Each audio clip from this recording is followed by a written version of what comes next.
Wolverine is called X-Man. One of the funniest misconceptions casual Marvel fans have is thinking Wolverine's superhero name is X-Man, mom included. It makes a lot of sense when you think about it. For years, Hugh Jackman's Wolverine was the face of the X-Men movies. He got the most screen time, the biggest character arcs, and was often treated like the main character of the entire franchise. If someone grew up watching those films without reading comics, it's easy to see why they would assume the guy with the claws was called X-Man. And there's also Wolverine's iconic pose, where he crosses his arms and extends his claws, creating a giant X shape right in front of him. That image practically looks like a superhero introducing himself. The funny part is that there actually is a character called X-Man in Marvel Comics. His real name is Nate Grey, a very powerful mutant from the Age of Apocalypse reality. Nate is essentially the genetic son of Cyclops and Jean Grey, created from their DNA in an alternate timeline. He's one of the strongest psychics and reality warpers Marvel has ever produced and has nothing to do with Wolverine's codename. Meanwhile, Wolverine has gone by names like Logan, Weapon X, and Wolverine throughout his history. So while millions of people accidentally call Wolverine X-Man, the title actually belongs to a completely different mutant who many movie fans have never even heard of. Moon Knight is Marvel's Batman. Few Marvel misconceptions have survived longer than the idea that Moon Knight is just Marvel's version of Batman. You can see where it comes from. Both are wealthy vigilantes who operate mostly at night, wear capes, use gadgets, and spend a lot of time beating criminals in dark alleyways. If you've only seen a few pictures of Moon Knight or watched a couple of clips online, it's easy to assume Marvel looked at Batman and decided to make their own copy. For years, that's how a lot of casual fans describe the character without ever reading a single Moon Knight comic. The comparison starts falling apart the moment you spend time with his actual stories. Moon Knight's world is far stranger, more violent, and much more psychological than what most people expect. Mark Spector is a former mercenary whose life becomes tied to the Egyptian moon god Khonshu, and many of his stories revolve around questions of fate, identity, and whether the supernatural forces around him are real or something happening inside his own mind. Over the years, readers have followed multiple identities, unreliable narrators, bizarre supernatural threats, and some genuinely unsettling psychological horror. While Batman is often portrayed as a master planner who controls every situation, Moon Knight frequently feels like a man struggling to understand himself while navigating a reality that may or may not be falling apart around him. The cape and nighttime crime fighting are where most of the similarities end. Once you get past the surface, Moon Knight becomes one of the most unique characters Marvel has ever produced.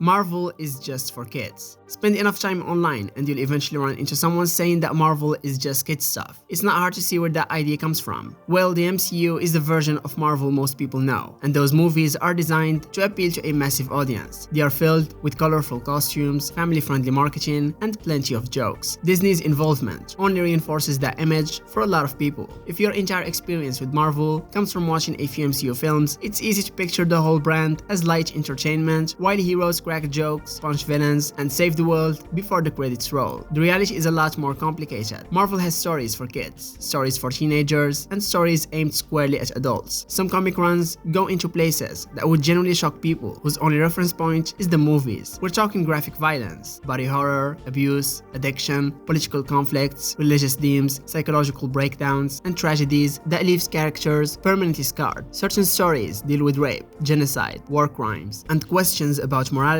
that don't have clean answers. Books like Marvel Zombies, Punisher Max, Alias, and plenty of darker X-Men stories explore subjects that feel closer to crime dramas, horror stories, or psychological thrillers than traditional superhero adventures. Marvel can absolutely be fun and accessible, but it can also get far darker, uglier, and more uncomfortable than most casual audiences ever expect.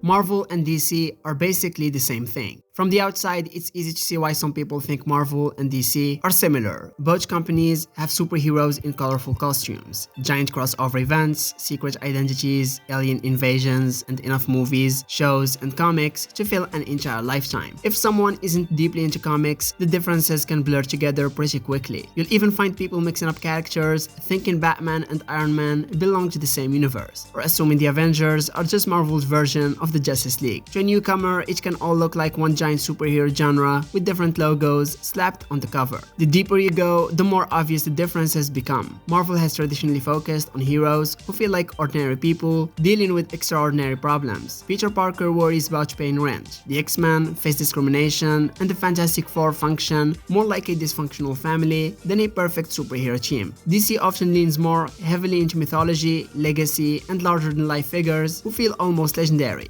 Characters like Superman, Batman, and Wonder Woman are cultural icons within their own world in a way that few Marvel heroes are. Even their histories evolved differently. DC introduced many of the most famous superheroes ever created and helped build the foundation of the genre, while Marvel later became known for making heroes feel more flawed, relatable, and human. Both companies have produced every kind of story imaginable over decades, but comic fans can usually tell the difference almost immediately. What looks identical from a distance starts feeling like two completely different worlds once you spend enough time with either one.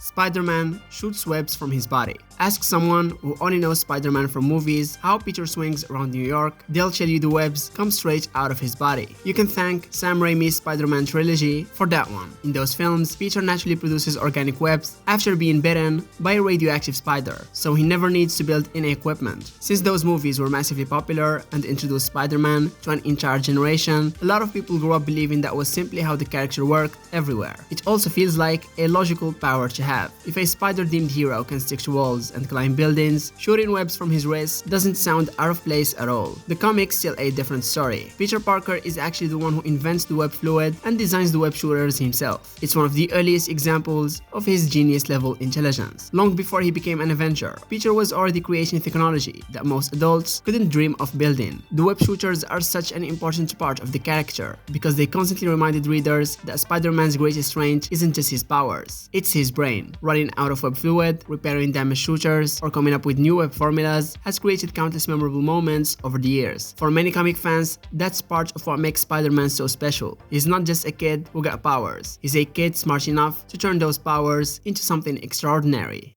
Stan Lee created the Marvel Universe. Stan Lee is so closely associated with Marvel that many people assume he created every major character the company has ever published. It's easy to understand why. He appeared in the movies, became the public face for Marvel for decades, and his name is attached to countless comics that helped shape the industry. Stan often feels like a one-man creative machine who sat down one day and invented Spider-Man, the X-Men, the Fantastic Four, Hulk, Iron Man, Thor, Doctor Strange, and everyone else entirely by himself. Over time, that idea became one of the most common misconceptions in comic book history. The truth is that Marvel was built by a huge number of talented creators working together. Stan Lee played an enormous role in shaping the Marvel Universe and deserves credit for helping create many of its most iconic heroes. But he wasn't working alone. Artists and writers like Jack Kirby, Steve Ditko, John Romita Sr., Chris Claremont, and many others were instrumental in creating, developing, and defining the characters fans know today. Kirby helped create much of Marvel's cosmic side and co-created heroes like the Fantastic Four, X-Men, Hulk, Thor, and Black Panther. Ditko was essential to the creation of Spider-Man and Doctor Strange. Later generations of creators introduced characters, teams, and storylines that became just as important as the originals. Stan Lee was absolutely one of the most influential figures in Marvel history, but the Marvel Universe wasn't built by one person. It was built by an entire creative army, whose contributions are often overlooked whenever all the credit gets handed to a single name.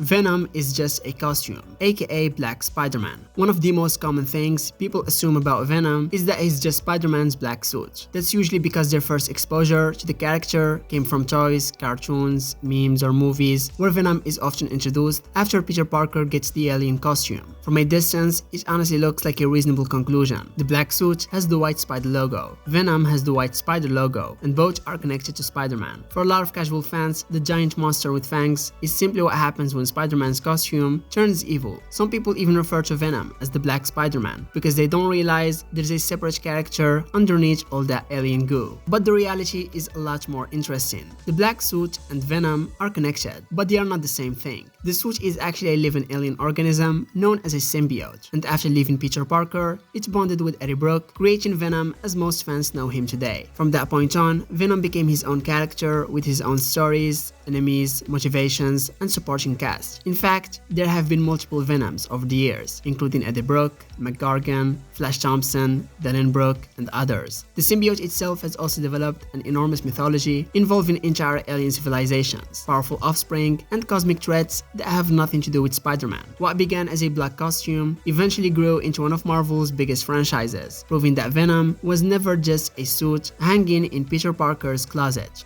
The Avengers are Marvel's most important team. Ask a casual fan what Marvel's biggest team is, and they'll say the Avengers without even thinking about it. The MCU turned the Avengers into one of the most recognizable brands on the planet. For over a decade, Iron Man, Captain America, Thor, Hulk, and the rest of the team were the center of Marvel's biggest stories, leading to massive crossover events and some of the highest grossing movies ever made. For millions of people, the Avengers are Marvel. They are the first team that comes to mind, the team that saved the universe from Thanos, and the group that defines the franchise in pop culture. Comic book history tells a different story. Long before the MCU existed, the X-Men and the Fantastic Four were often considered Marvel's most important franchises. The Fantastic Four helped establish the Marvel Universe in the 1960s and introduced countless characters, locations, and cosmic concepts that still shape Marvel today. The X-Men eventually became an even bigger phenomenon, dominating comic sales throughout the 1980s, 1990s, and early 2000s, while generation hit cartoons, games, and movies. The Avengers were certainly important, but they weren't always sitting at the top of the Marvel mountain. A huge reason for that shift came from movie rights. When Marvel Studios started building the MCU, the film rights to the X-Men belonged to Fox, and the Fantastic Four were tied up there as well. Marvel couldn't build its cinematic universe around teams it didn't control, so the Avengers became the flagship franchise instead, and over time, that decision completely changed public perception, turning a team that was once behind the X-Men and Fantastic Four in popularity into the face of Marvel for an entire generation. Hulk, Ghost Rider, and Deadpool are all villains. Take one look at Hulk, Ghost Rider, or Deadpool without knowing anything about Marvel, and it's honestly hard to blame people for assuming they're villains. Hulk is a giant green monster who smashes buildings, throws tanks around, and spends half his time fighting other heroes. Ghost Rider rides a flaming motorcycle with a skull for a head and literally punishes souls with supernatural hellfire. Then there's Deadpool, a guy covered in weapons who solves most of his problems by shooting, stabbing, or blowing something up. None of them exactly scream friendly neighborhood superhero. Even their visual designs look closer to comic book villains than traditional heroes. And Marvel doesn't do these characters any favors when it comes to beating those accusations. Hulk has storylines like World War Hulk, where he returns to Earth furious and proceeds to dismantle almost every hero who stands in his way. And Deadpool has an entire series called Deadpool Kills the Marvel Universe, where he goes on a rampage and kills heroes and villains alike. Ghost Rider regularly burns people alive with hellfire and carries around powers that sound like they belong to a horror movie monster. Yet despite all of that, these characters casually end up fighting for the good guys. They are some of Marvel's most famous anti-heroes, people who save the day while looking like they should be the final boss. Their methods can be brutal, their stories can get incredibly dark, and sometimes they genuinely do terrifying things. But that's also part of what made them so popular in the first place. They are heroes who constantly look guilty, even when they are on the right side.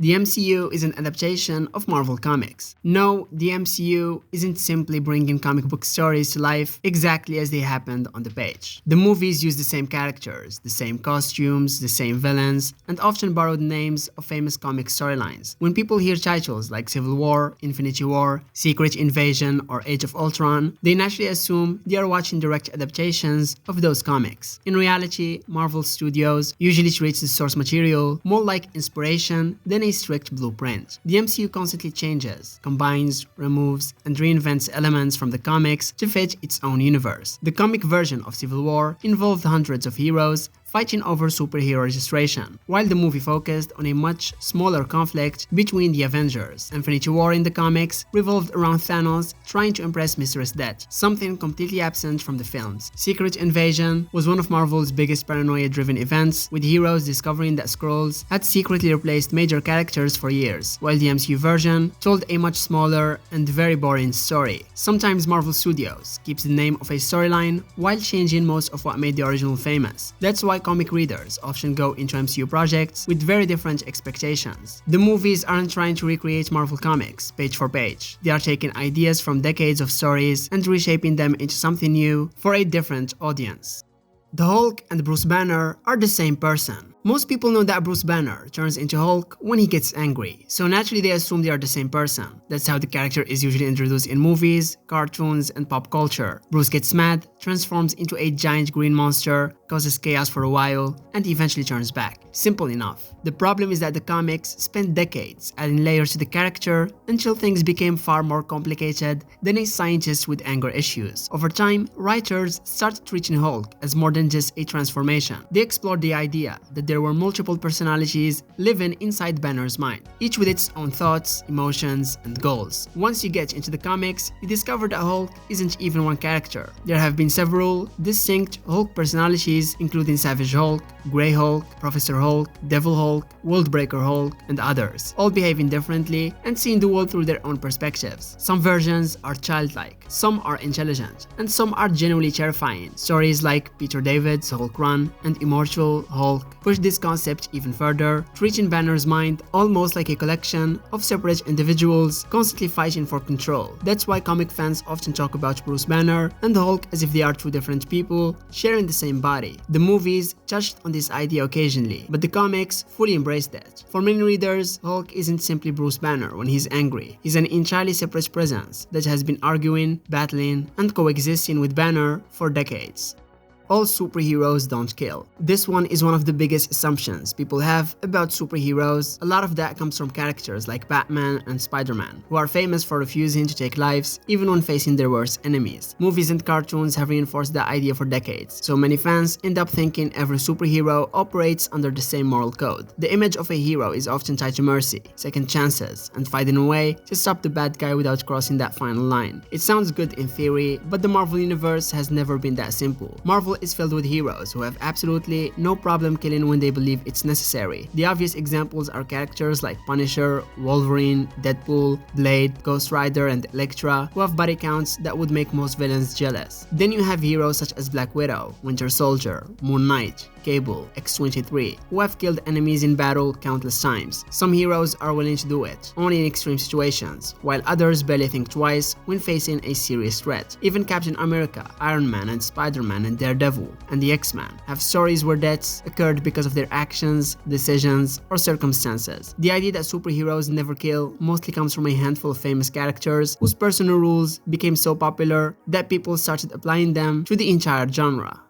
Spider-Man is always happy and funny. A lot of people picture Spider-Man as the funny superhero who never stops making jokes. He's constantly cracking one-liners during fights, making fun of villains, and acting like the most carefree guy in the room. That's definitely part of Peter Parker's personality, but it's only half the story. The jokes are often a coping mechanism more than anything else. Behind the mask is a character whose life has been defined by loss, guilt, failure, and responsibility. In fact, many comic fans would argue that Spider-Man is one of the most miserable heroes Marvel has ever created. No matter how many victories he earns, life always seems to find a new way to knock him back down. The list of tragedies is honestly ridiculous. Peter lost Uncle Ben because of a mistake he made as a teenager, watched Gwen Stacy die during one of the most famous moments in comic book history, saw Aunt May come close to death multiple times, lost friends, lost jobs, lost relationships, and spent years struggling to balance being Spider-Man with having a normal life. Stories like Kraven's Last Hunt, Spider-Man Blue, Back in Black, and Especially One More Day pushed him through some incredibly dark emotional territory. With Spider-Man Brand New Day on the horizon, there's a good chance movie audiences will get another reminder that beneath all the jokes and quips is a character carrying more emotional weight than almost any other hero.